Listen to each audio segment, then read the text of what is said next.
some good things to take from the year. First year, beating Anthony Pettis twice, overcoming adversity, having 0 points, having kind of hard chances of qualifying and then doing it, making it all the way to the final.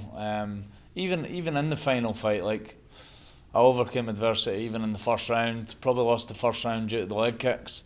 I then came back, took him down, dominated that round until obviously the end. Got caught by a shot. Shit happens. And yeah, just get back to it. Get knocked down, get back again. I've got the experience of the kind of PFL tournament now. And yeah, just one fight at a time. So focusing on this fight in a couple of days' time. I know that, you kind of had a love-hate relationship with the sport, right? I mean, and just everything that was around it. So I kind of wondered, like, where does that stand now? I mean, seeing you get all the way to the end but come up short, I wondered if it kind of reinvigorated that passion for it, or if it was another frustration for you. Yeah, it's like mixed emotions. It always is with this sport. The highest of highs and the lowest of lows.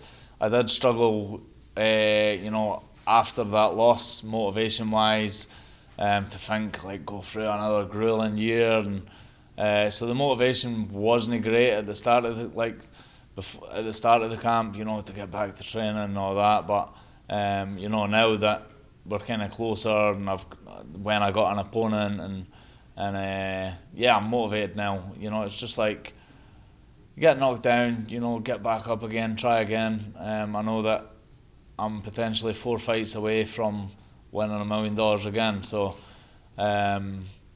yeah, one fight at a time and go in there and smash it.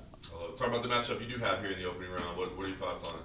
Yeah, he's a good opponent. He's well rounded. To be honest, everybody in the division, thinking about who would I want, like, they've all got different challenges.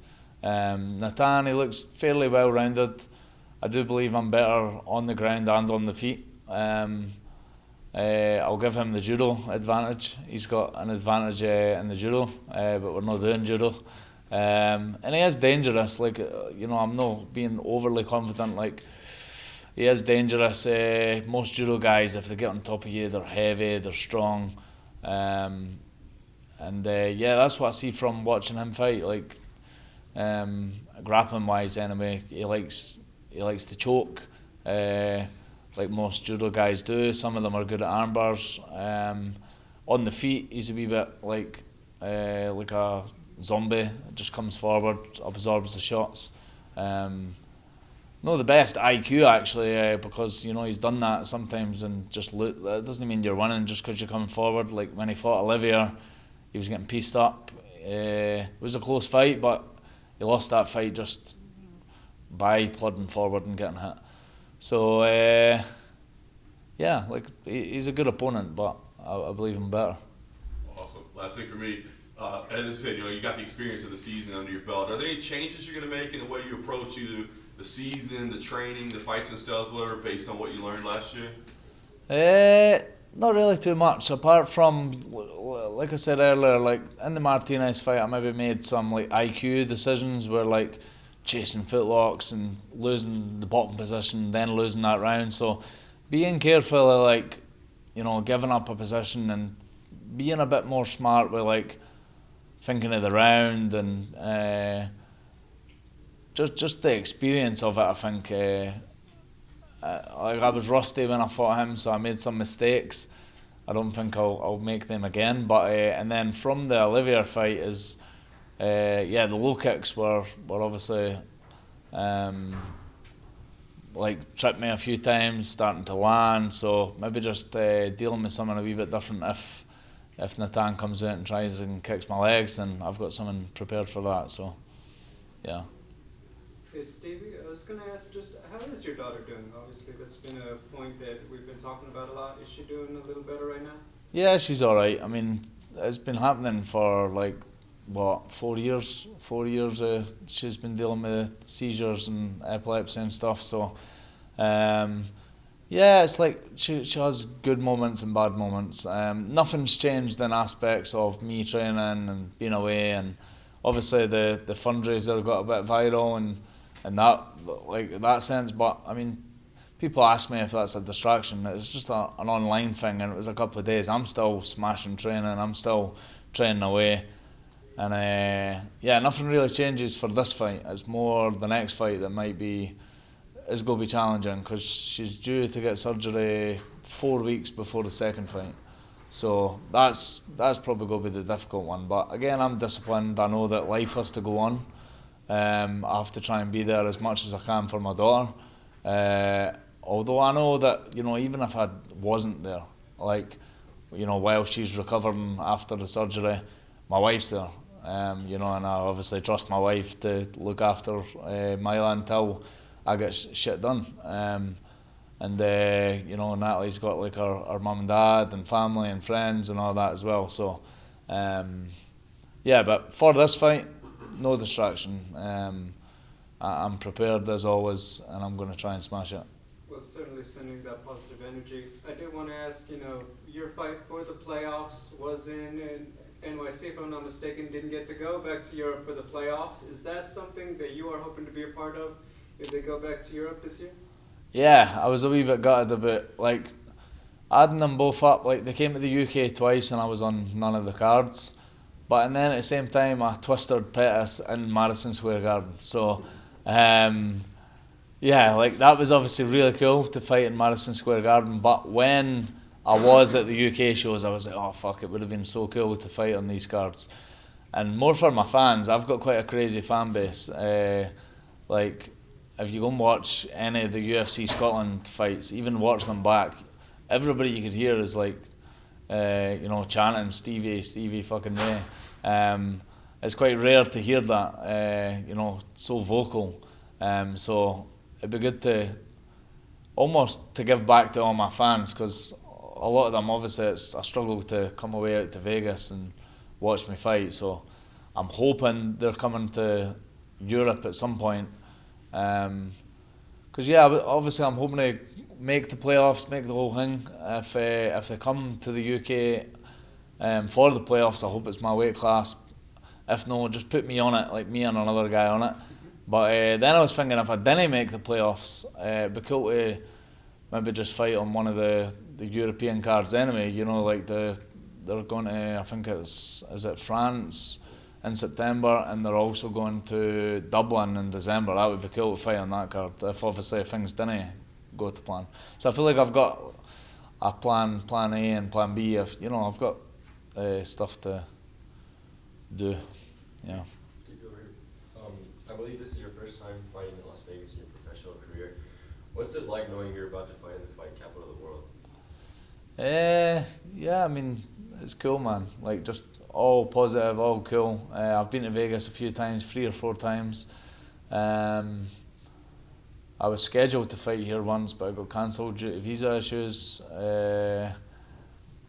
But yeah, it's just cool, man. Like, I thought Madison Square Garden, this is like the biggest arena in the world to fight in. I've done that. I've fought in multiple different places: Canada, America, Brazil, Singapore. Like, I've been about, so it's just like add another place to the CV, if you like. It's just pretty cool, man.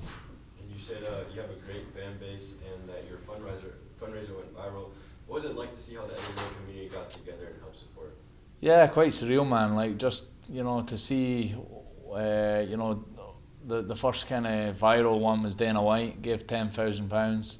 Then PFL came back and gave 15,000. I hope that wasn't down to any pressure or whatever, but they had to. Dana gave 10. Fuck, we better give a bit more, but yeah. And then like a couple of other ones, like Shane Burgos gave 1,000. Paddy Pimlet.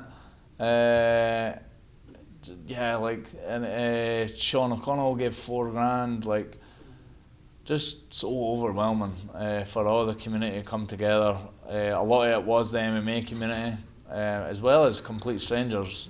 It was good just for me and my wife to actually get the story out, because there was even some people that were close to us that were like, shit, I never realised how, like, what was going on and what was needed and how serious it could be. And so yeah, pretty cool, pretty overwhelming. And like my coach said, he's like, man, that's because of what you've done in this sport. Like, Obviously the story as well, but it's because what you've done, people respect you, and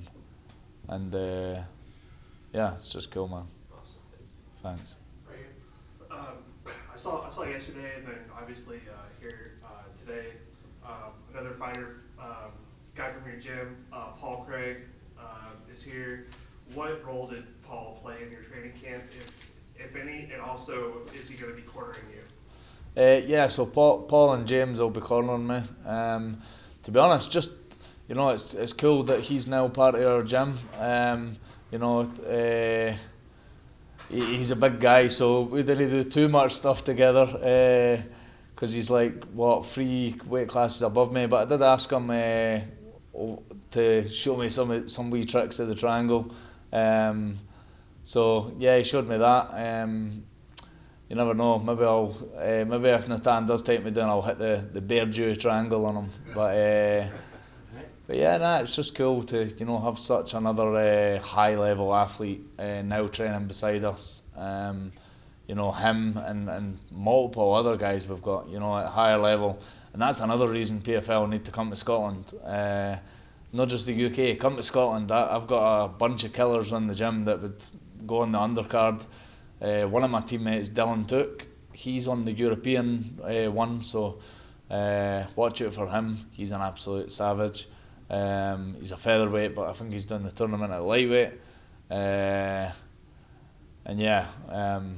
it'll be cool, man. It's going to be cool. And Paul's going to be in your corner as well? Yeah, and man. Who else do you have? James, my main corner. James, my main coach, he'll be there, and then Paul as well. Okay, and then my last question. I've seen St. Andrews, the home of the game of golf, is about an hour and 15 minutes from Bathgate, and then 40 minutes from Kirkcaldy. I don't know exactly where you live, but do you ever play golf yourself? And since you live in golf's mecca, basically.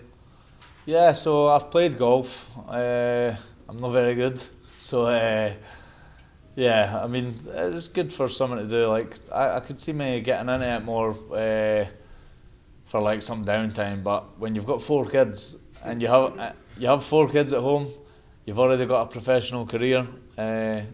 Fighting. There's no time for watching the TV. Never mind going for a game of golf. So, but yeah, I quite like watching it now and again, and a few of my mates are quite into it. So, something maybe down the line when the kids get older. Thank you. No worries.